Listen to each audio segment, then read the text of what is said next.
ओम शांति। 5 मई। आज बाबा हमें नशा चढ़ा रहे हैं।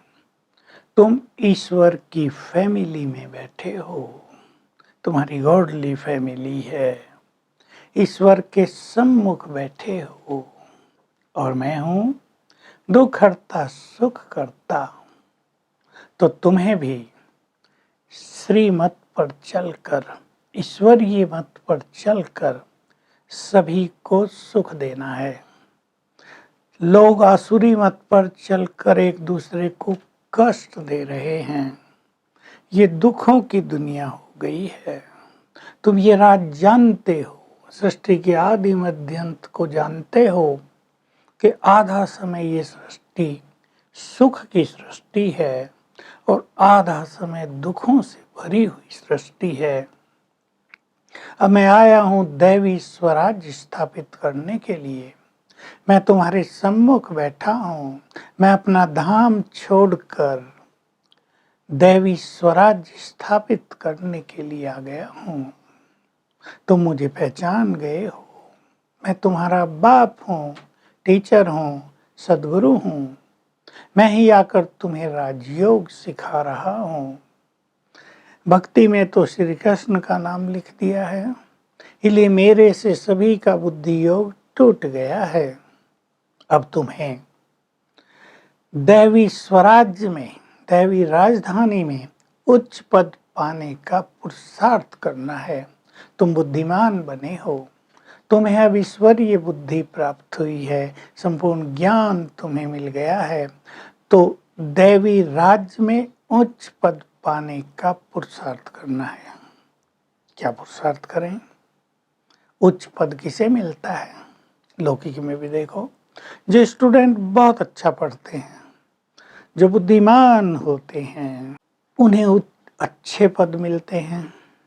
यहाँ जो बहुत पवित्र होंगे, जो स्वराज्य अधिकारी बनेंगे, श्रेष्ठ योगी बनेंगे, सबको बहुत सुख देंगे, दैवी गुण अपने में धारण करेंगे, पढ़ाई पर बहुत ध्यान देंगे, क्योंकि पढ़ाई से ही बुद्धि जैसे बढ़ती है, रिफ्रेश होती है। तो तुम इन सब साधनों से, इन सब धारणाओं से उच्च पद प्राप्त कर सकोगे। अब सोचना है सभी को, हमें उच्च पद पाना है या जो मिले उसी में राजी रहेंगे। ये श्रेष्ठ भाग्य बट रहा है। बुद्धिमान वही है जो हाईएस्ट स्टेटस पाने का पुरुषार्थ करे, क्योंकि पद तो मिलेगा भविष्य में, लेकिन वर्तमान में उस पुरुषार्थ में बहुत ज्यादा सुख है, शांति है, आनंद है। भविष्य पद से भी बड़ा सुख वर्तमान पुरुषार्थ में मिलता है। तो हम सभी सच्चे मन से जोड़ लगाएं कि हमें राजाई प्राप्त करनी है, हमें पास विद ऑनर होना है।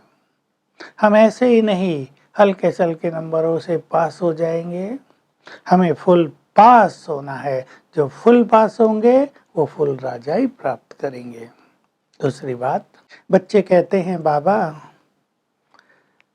हमें बच्चों पर क्रोध आ जाता है।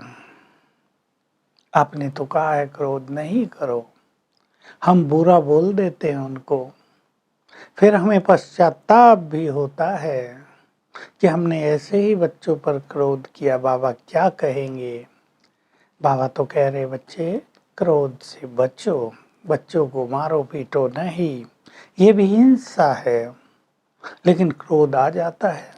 अब हमें विचार करना है हम अपने चित्त को कैसे शांत करें ताकि ये क्रोध की अग्नि सदा के लिए बुझ जाए। बहुत ही बड़ा टॉपिक है, रोज का टॉपिक है। कोई आपको बहुत तंग करता है, उस पर गुस्सा आता है, कोई बात ही नहीं मानता, गलत काम करता रहता है, बच्चे हों या और कोई हों, उस पर आता है। कल एक डॉक्टर बहन बता रही थी, पेशेंट ऐसे आते हैं, तंग कर देते हैं, गुस्सा आ जाता है, फिर पश्चाताप होता है। कि हमें गुस्सा आ गया, हमें सहन कर लेना चाहिए था।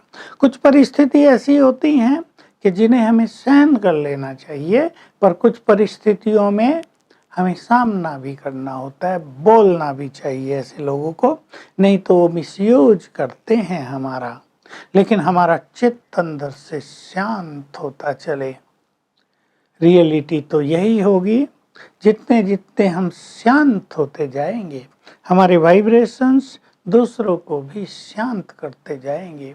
तो रोज सवेरे और शाम कुछ कुछ देर परम धाम में जाकर बैठा करें, उस स्वीट साइलेंस में आया करें, अनुभव करें वहाँ की संपूर्ण शांति मुझ में समा रही है, मेरा चित्त शांत होता जा रहा है। हमें अपने क्रोध का विश्लेषण अवश्य करना है। किन परिस्थितियों में मुझे क्रोध आ रहा है? ऐसा तो नहीं क्रोध करना मेरा संस्कार बन गया है, कोई जरा सी गलती करे और मुझे बहुत क्रोध आ जाता है। पर क्रोध के पीछे बीज होता है कामनाएं, एक्सपेक्टेशंस। हम दूसरों से कुछ एक्सपेक्ट करते हैं, माँ बाप बच्चों से करते हैं, स्त्री पुरुष एक दूसरों से करते हैं, टीचर अपने स्टूडेंट्स से करते हैं, आपके पास वर्कर्स हैं, आप उनसे भी बहुत कुछ एक्सपेक्ट करते हैं कि सब कार्य परफेक्टली पूर्ण करें। वो सब बच्चे अच्छी तरह पढ़ें, बुरे संग में न जाएं। परंतु हर एक की बुद्धि अपनी अपनी, हर एक के संस्कार अपने अपने, हर एक का लेवल ही अलग अलग है। इसलिए ऐसा नहीं होगा जैसा हम चाहें वैसा ही सब करें। हमें सिखाना होगा, दूसरों को आगे बढ़ाना होगा, तब हमारा चित्त भी शांत रहेगा और प्यार का माहौल रहेगा। और ये बात भी याद रखेंगे, जितना हम अच्छे स्वमान का अभ्यास करेंगे, स्वमान में स्थित होने वाली आत्मा बच्चों को जो कुछ भी थोड़ा सा भी कहेगी तो उसका असर बच्चों पर होगा और वो सुधर जाएंगे। आपके क्रोध की मार्जिन भी बहुत कम हो जाएगी। तो अभ्यास करना है। मैं आत्मा बहुत पीसफुल हूँ, सवेरे उठते ही 7 बार विद गुड फीलिंग, मैं बहुत पीसफुल हूँ, तो चित्त शांत होगा, क्रोध की अग्नि बुझेगी। वरदान है, स्वयं की श्रेष्ठ स्थिति में रहकर हर कर्म को संयम नियम बनाने वाले अथॉरिटी स्वरूप बनो। तो जो आत्माएं स्व स्थिति में स्थित रह के कर्म करते हैं, उनके कर्म दूसरों के लिए विधान बन जाते हैं, नियम बन जाते हैं, दूसरे उसे फॉलो करने लगते हैं। जैसे ब्रह्मा बाबा का था, श्रेष्ठ स्मृतियों में रह के कर्म में तत्पर रहते थे, तो उनका हर कर्म एक कला बन गई थी, उसको लोग फॉलो करते थे, उनमें भी अथॉरिटी आ गई थी कि मेरे से कोई गलत कर्म, कोई गलत राय दी नहीं जा सकती। ऐसे ही हम भी श्रेष्ठ स्थिति में स्थित होकर कर्म करेंगे तो वो दूसरों के लिए नियम बन जाएंगे, अनुकरणीय बन जाएंगे और हमारे अंदर भी अथॉरिटी रहेगी। स्लोगन, पवित्रता का पिलर मजबूत करो तो तुम लाइट हाउस बन जाओगे। तो आज हम सारा दिन श्रेष्ठ स्मृतियों में स्थित रहकर कर्म करेंगे। कभी मैं एक महान आत्मा हूँ, कभी मैं मास्टर सर्व शक्तिवान हूँ, कभी मैं परम पवित्र आत्मा हूँ, कभी बाबा मेरे साथ है और कभी बाबा की किरणें पड़ रही हैं और कभी उसे नीचे बुलाएंगे। तो हमारे कर्म अथॉरिटी बन जाएंगे। ओम शांति।